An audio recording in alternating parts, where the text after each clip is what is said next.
line.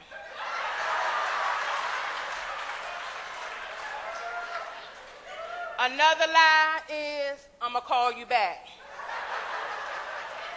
I'm waiting on a call from half of y'all right now. But my favorite one, you don't look like what you've been through.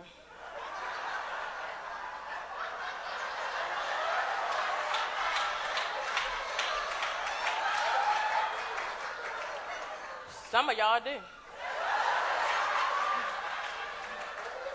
But I'm going to share my testimony of actually how I joined this church, because I used to go to the club.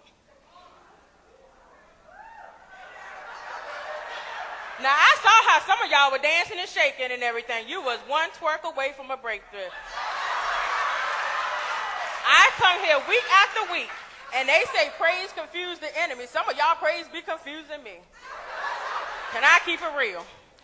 So, I used to go to the club. I used to shut the club down. How many people going to be honest and say they used to go to the club? Because I see it on y'all. So, I used to go to the club.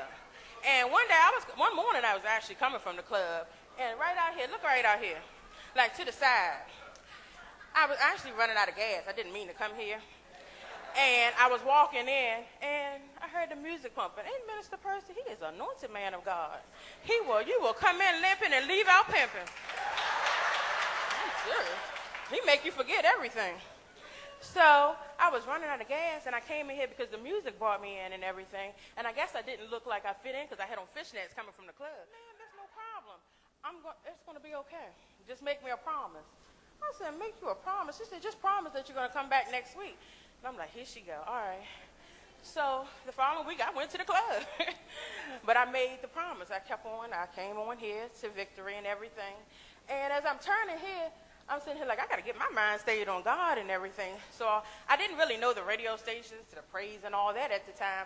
So I turned on the music, just trying to get my mind in the frame of God. And my song came on. You ever get somewhere and your song came on? So it was Maxwell. So I'm going to be honest. And I saw that the same lady that invited me to church, she looked at me and she was at the light with me. And I saw her as I'm sitting there singing. And so I began to worship. And so I came on to church and everything was fine until we got to the end of the service. She started getting into my business and asking me questions. She was like, are you saved? I said, well, you saved me from having to walk to get some gas? Yes. She was like, do you speak in tongues? I said, uh-oh. Yes. She said, let me hear you. It's a nosy person in every church. Turn to your neighbor and say it's a nosy person in every church. If you don't know that nosy person, 9 out of 10 times that nosy person is you. So I began to make my way down to the aisle, and here go Pastor Tony with some oil. And he started rubbing his hand, getting the people and everything. They putting the oil in his hand and everything. And I'm up here ready to surrender, like, what's going on? But then he started to put the oil right here, and I'm like, hold up. Not on this hair you won't. Can you put it in my hand or something? And then things started to change. They took me away downstairs. And then one of the deacons, I guess she was a deacon, she had one of the little things that said deacon. And she locked the door. And she's like, you're going to speak in tongues today. And I said, today?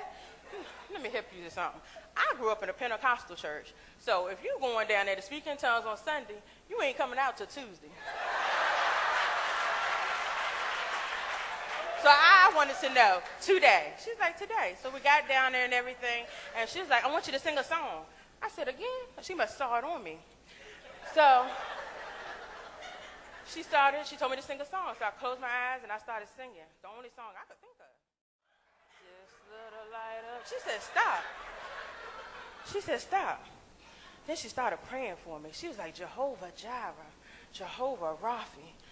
I said, man, she knew all of Jesus' nicknames. Then she started putting her hand on my stomach right here, and she started praying. Then she went down to my second stomach.